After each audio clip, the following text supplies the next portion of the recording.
Bonjour à tous et à toutes. Salut Guy. Salut Léo, salut tout le monde. Alors, merci pour vos questions que vous avez envoyées suite à mon message de dimanche passé. J'ai commencé une mini-série que j'ai donnée comme titre Tout ou rien. Je vous ai parlé d'Abraham la semaine passée et maintenant je vais vous répondre quelques questions que vous l'avez posées pendant la semaine. Et puis Guy, il sera celui qui fera l'interview de cet après-midi. OK, donc je pense qu'on peut aller, Guy. Première question alors, t'es chaud? Voilà, on y va. Alors, la première est, et toi Léo, es-tu prêt à tout lâcher pour Dieu? Prêt à tout lâcher pour Dieu. Je dirais que j'ai vécu une telle expérience en 2013 lorsque je suis venu en Suisse. Parce que je dirais qu'en plus de suivre mon épouse, hein, j'étais aussi en train de suivre un appel que Dieu avait mis dans mon cœur en 2006.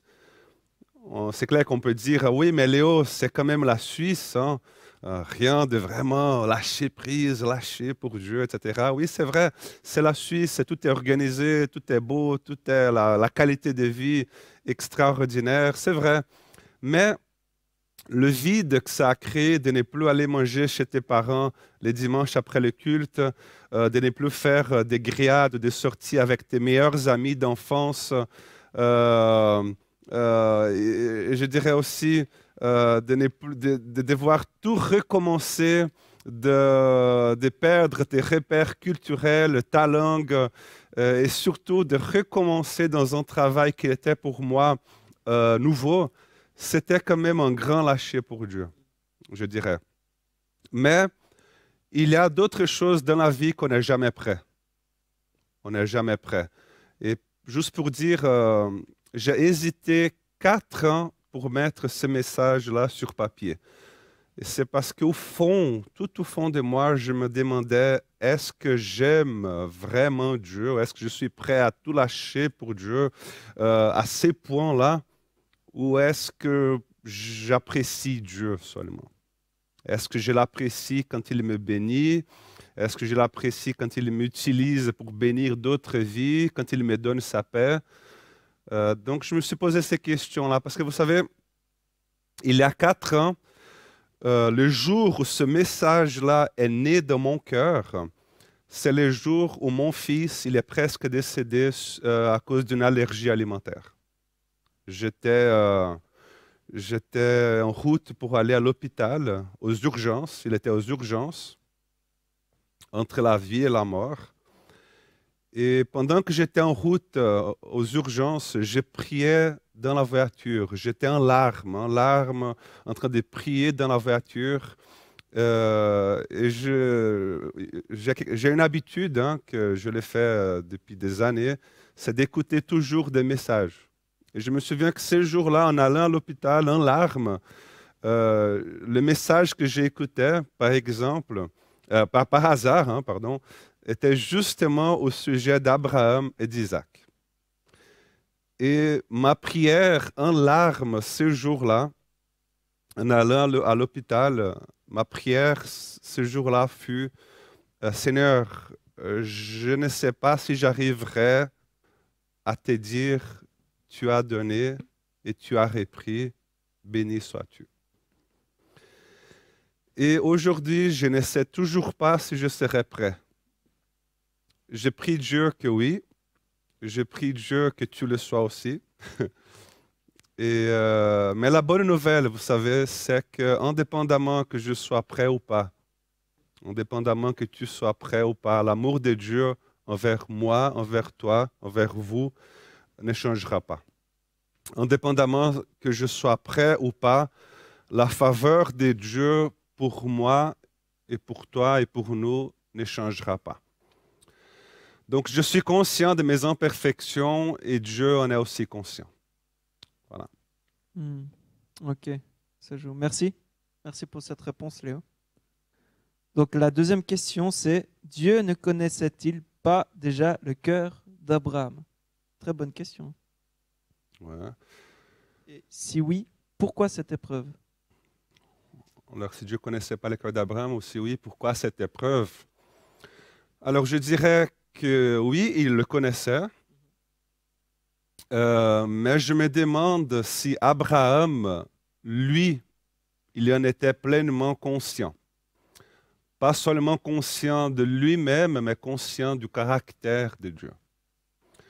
Parce que lorsque Dieu il demande le sacrifice d'Isaac, ce que Dieu est en train de demander à Abraham, c'est Abraham, je veux savoir si tu es capable de vivre avec moi et plus rien d'autre.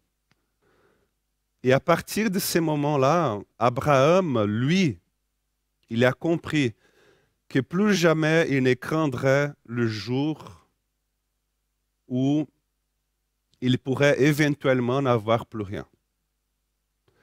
Parce que vous savez, Dieu avait déjà demandé à Abraham 5 autres sacrifices. Sa culture, sa famille, son neveu Lot, son fils Ishmaël et maintenant son fils Isaac. Et puis à ces moments-là, lors du dernier sacrifice, Abraham a compris quelque chose. Il a compris que sa confiance en Dieu surpasse même le plus grand obstacle, celui de la mort.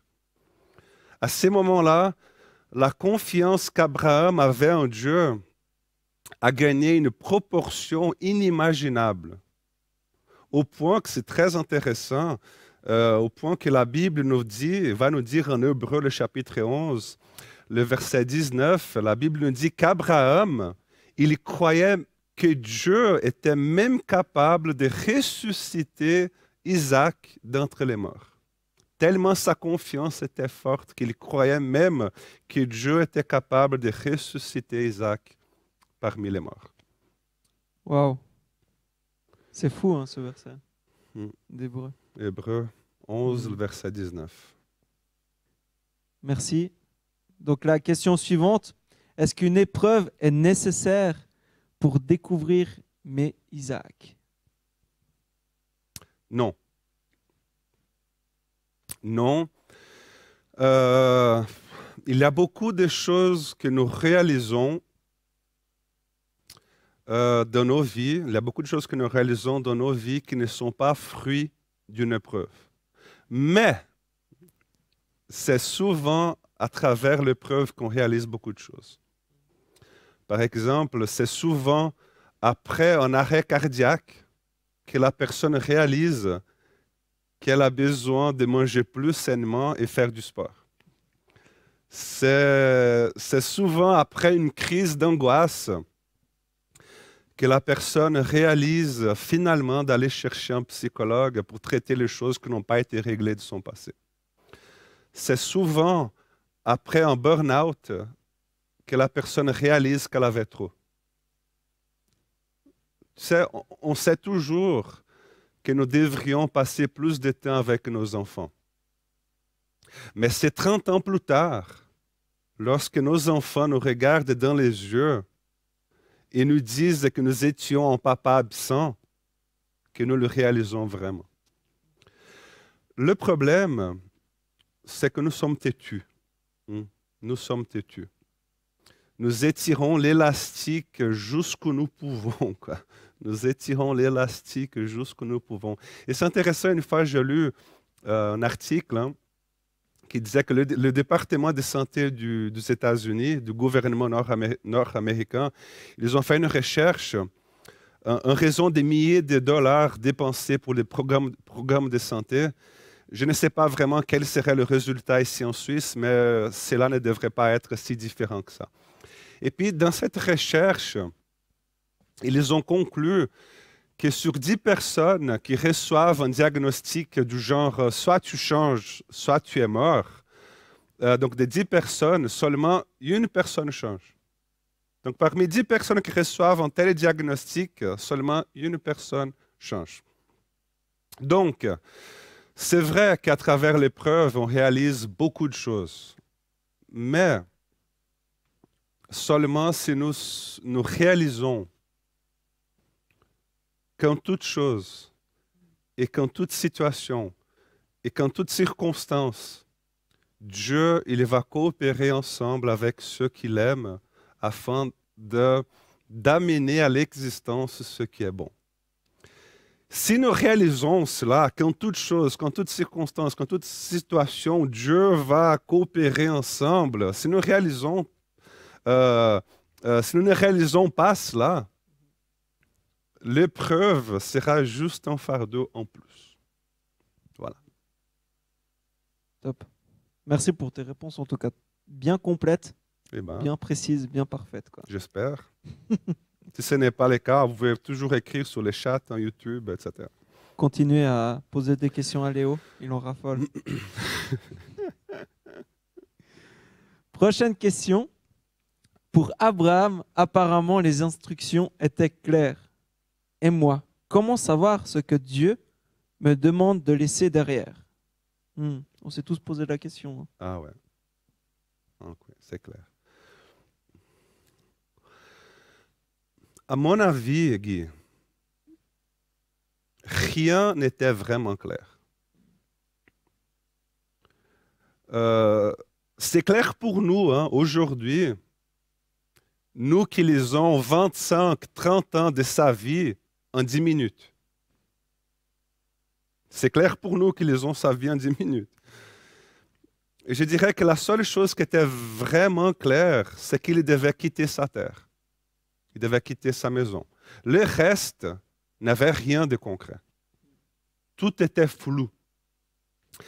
C'est pourquoi Abraham, il est appelé le père de la foi. Quand nous lisons le livre de la Genèse, le chapitre 15, le verset 6, le texte nous dit qu'Abraham fit confiance à l'Éternel, à Dieu, et à cause de cela, à cause de sa confiance en Dieu, l'Éternel le déclara juste. Et si on veut continuer la lecture, hein, si on prend le livre d'Hébreux, le chapitre 11, le verset 8, verset 17, le texte nous dit que par la foi, Abraham a obéi à l'appel de Dieu et il est parti sans savoir où il allait. Et par la foi, Abraham a offert Isaac. Donc c'est justement parce que les choses n'étaient pas du tout claires qu'il a dû avoir une foi et une confiance incroyable en Dieu. Alors maintenant, concernant la question, concernant le fait de comment savoir ce que Dieu te demande de laisser derrière, ce que Dieu me demande de laisser derrière, je dirais que c'est une question très personnelle. Mais je pourrais te donner un conseil pour celui qui a posé la question et pour tous les autres qui se posent toujours la question. Je dirais, remets-toi en question devant Dieu. Remets-toi en question devant Dieu. Et fais la prière que le roi David a fait au psaume 139.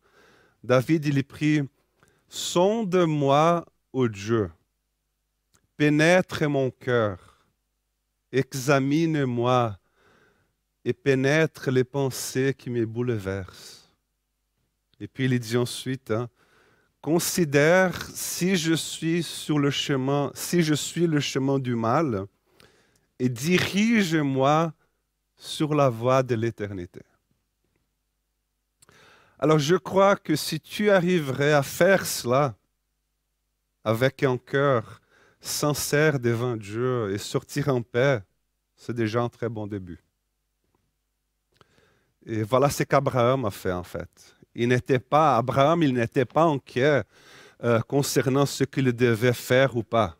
Il n'était pas inquiet concernant s'il devait abandonner X ou abandonner Y, ou laisser derrière ceci ou laisser derrière cela, ou aller ici ou aller là. Non, non, non.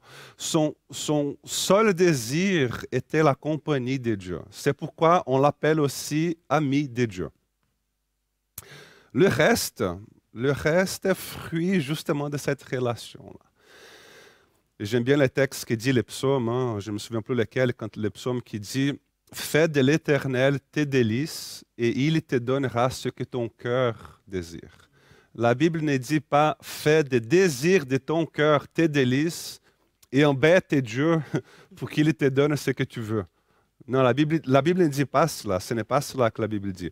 La Bible dit « Fais de l'Éternel tes délices. Autrement, si on fait des désirs de nos cœurs nos délices, nous courons le risque de construire une spiritualité, ça j'avais dit dimanche, hein, nous courons le risque de construire une spiritualité dans laquelle Dieu devient prisonnier de nos prières, Dieu devient prisonnier de nos expectatives, de nos rêves et de nos désirs. Donc fais de l'Éternel tes délices, et frères et sœurs, il s'occupera de toi et de ton avenir. Donc je répète ce que j'ai dit dimanche passé. Ne vis pas en fonction de l'Isaac que Dieu t'a donné. Vis plutôt en fonction du Dieu qui te donne Isaac. Amen. Top. Merci Léo. Encore une question? On continue. As-tu des conseils pour ne pas mettre Dieu dans une boîte et regarder à lui et non à notre Isaac? Ne pas mettre Dieu dans une boîte, regarder à lui. Et non à notre Isaac. Alors, je ne suis pas sûr si j'ai très bien compris la question là. En tout cas, peut-être que je n'ai pas compris la profondeur que cette question porte. Mais je pense qu'il faut partir du principe, et là je vais dire quelque chose que ça va te choquer, et vous aussi, mais restez connectés là. Je pense qu'il faut partir du principe que Dieu n'existe pas. Dieu n'existe pas. Pourquoi? Un Dieu que nous pouvons être sûrs qu'existe n'est pas Dieu. Parce que s'il existe, il y a un début et il y aura une fin. S'il existait, il pourrait être mesurable, détectable, fini. S'il rentre dans une systématisation, il est devenu une pensée. Tout ce qui existe est une créature, est création. J'existe, tu existes. Pierre Alain qui fait la caméra existe. Si Dieu existait, il serait l'une des choses existantes. Donc, il ne serait pas Dieu. Dieu, toutefois, est celui en qui tout existe. Je philosophe un peu, hein? Tu suis là? Oui, oui. Dieu n'existe pas. Dieu est. Dieu est. Et en lui, toute chose existe. Dieu n'existe pas, Dieu est. Donc, si nous arrivons à comprendre l'ampleur et la profondeur de cette transcendance, cette grandeur de Dieu, nous allons aussi comprendre que nos Isaacs, ils sont comme de la fumée.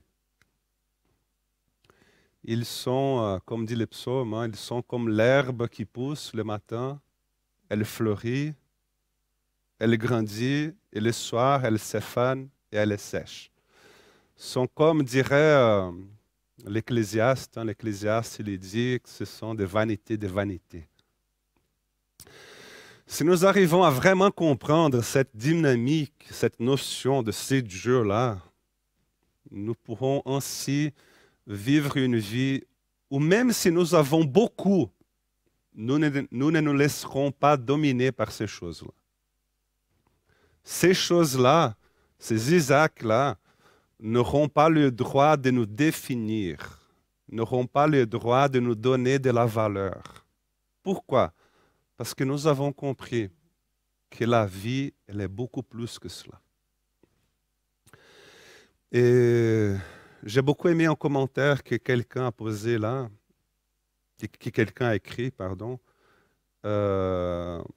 qui va un peu dans cette direction-là. C'est un commentaire quelqu'un qui, je résume un peu, hein, quelque chose que la personne a dit qu'il faut rendre cette place à Dieu, justement cette place de c'est Dieu qui transcende toute chose et qu'en même temps est aussi avec nous, nous, et se soumettre au Maître et Créateur de toutes choses au lieu de l'enfermer dans ce qu'on attend de lui.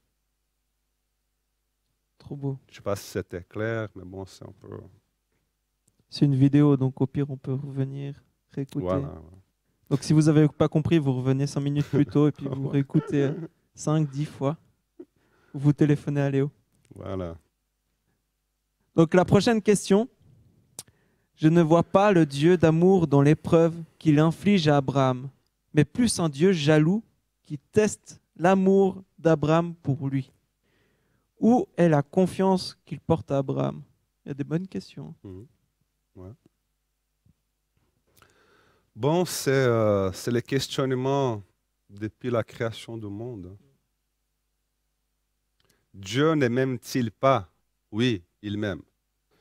Dieu ne s'occupe-t-il pas de moi? Oui, il s'occupe de moi. Alors pourquoi suis-je en train de passer par tout cela? C'est comme disait mon prof au séminaire, il disait que ceux qui n'ont pas la foi, ils ont des problèmes. Cependant, ceux qui ont la foi, en plus d'avoir des problèmes, ils ont aussi un dilemme. Parce que si tu n'as pas la foi en Dieu, tu n'as pas un dilemme. Tu as un problème. Mais si tu as la foi en Dieu, c'est-à-dire si tu crois que Dieu est bon, amoureux, compatissant, et qu'il s'occupe de toi, et que tu as un problème, en plus de ton problème, tu as un dilemme. Dieu est bon, oui. Dieu est juste, oui. Alors pourquoi est-ce que le mal prospère autour de moi et apparemment Dieu ne fait rien? C'est un dilemme. La problématique d'un Dieu d'amour versus un Dieu qui permet l'épreuve, on n'aura pas le temps vraiment d'en parler maintenant. Hein. Désolé, on pourrait faire cela une autre fois parce que c'est un sujet très intéressant et Pour très une large. série. Une série de série par prédications. rapport au sujet du mal, voilà. Mais je ne dirais pas que c'était une question de jalousie. À mon avis, ça serait un Dieu trop enfantin, on dit enfantin pour moi. Alors, concernant la raison de l'épreuve, je pense que j'ai déjà répondu avant hein, dans l'autre question là, et c'est justement parce que Dieu avait tellement confiance en Abraham, qu'il a cru qu'Abraham serait capable de dépasser même l'épreuve la plus grande, même le plus grand obstacle de l'humanité, la mort. Donc il avait confiance en Abraham, c'est pour ça qu'il a permis que cela arrive. Top. Merci Léo. On continue. Dieu est bon. Amen. En tout temps. Dieu est bon. Où se manifeste la bonté de Dieu lorsqu'il exige d'Abraham qu'il sacrifie son fils unique? La bonté de Dieu, là, se trouve justement lorsqu'il pourvoit la solution à Abraham. Si tu lis la suite de l'histoire d'Abraham, Isaac, Genèse 22, versets 10, 11, 12, 13, là, le texte nous dit qu'Abraham, il leva les yeux et il vit derrière lui un bélier retenu par les cornes dans un buisson. Et il alla prendre le bélier et il l'offrit en holocauste à la place de son fils Isaac. Donc Abraham, il donna, ensuite le texte dit qu'Abraham, il donna à cet endroit-là le nom de Yahvé-Jiré, qui en hébreu veut dire l'Éternel pourvoit. L'Éternel va pouvoir. Et j'aime bien le texte quand l'apôtre Paul il dit que Dieu il ne permettra pas que nous soyons éprouvés au-delà de nos forces. Et qu'au moment de l'épreuve, Dieu il préparera le moyen d'en sortir pour que nous puissions y résister. Et que c'est bon et que c'est réconfortant de savoir cela. Merci. Merci pour toutes ces réponses. Encore une question. Comment savoir que nos réflexions, calculs, sont un manque de foi ou seulement intelligents? C'est une bonne question pour ces temps qu'on vit maintenant. Ouais, tout à fait.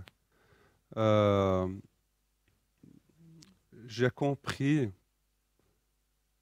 que nous devons faire des pas de foi, mais parfois la foi nous demande de faire des pas de bon sens. C'est un peu à l'image d'un bateau, hein. Si le vent est contraire, restez au port. Ne prenez pas ce risque sous prétexte de la foi. Ce n'est pas la foi, c'est l'arrogance. C'est mettre Dieu à l'épreuve. Tu sais, la foi ne nous immunise pas. Au contraire, elle nous responsabilise. Ou plutôt, elle nous tient pour responsables. Donc, ce n'est pas parce que nous avons la foi que nous serons imprudents. Donc, foi et bon sens marchent ensemble. Foi et réflexion marchent ensemble. C'est ça. Et la Bible nous encourage à réfléchir. La Bible nous encourage à planifier, à faire des calculs, mais à tout soumettre à Dieu. À tout soumettre à Dieu. Et dire, hein, c'est Jacques qui dit, il dit, si le Seigneur le veut, nous vivrons et nous ferons ceci ou cela. On m'a toujours enseigné depuis ma jeunesse qu'il faut travailler dur, bosser dur à fond, comme si tout dépendait de moi, et prier à fond, comme si tout dépendait de Dieu. Travaille dur, comme si tout dépendait de toi, et prie comme si tout dépendait de Dieu. On m'a toujours appris ça. Avoir le bon équilibre, avoir les deux choses. Cool. Abraham n'a pas dû sacrifier son fils, mais j'ai pensé à Job qui a dû tout donner, même ses enfants. Il a ensuite reçu plus, mais comment ne pas regretter ses pertes? En fait, Job, il n'a pas tout donné, hein. Il a tout perdu. En toute manière, il n'a pas donné ses enfants. Il a perdu ses enfants. Ce n'était pas son choix. Et bon, la question, en fait, est au sujet de comment ne pas regretter ses pertes, hein, c'est ça.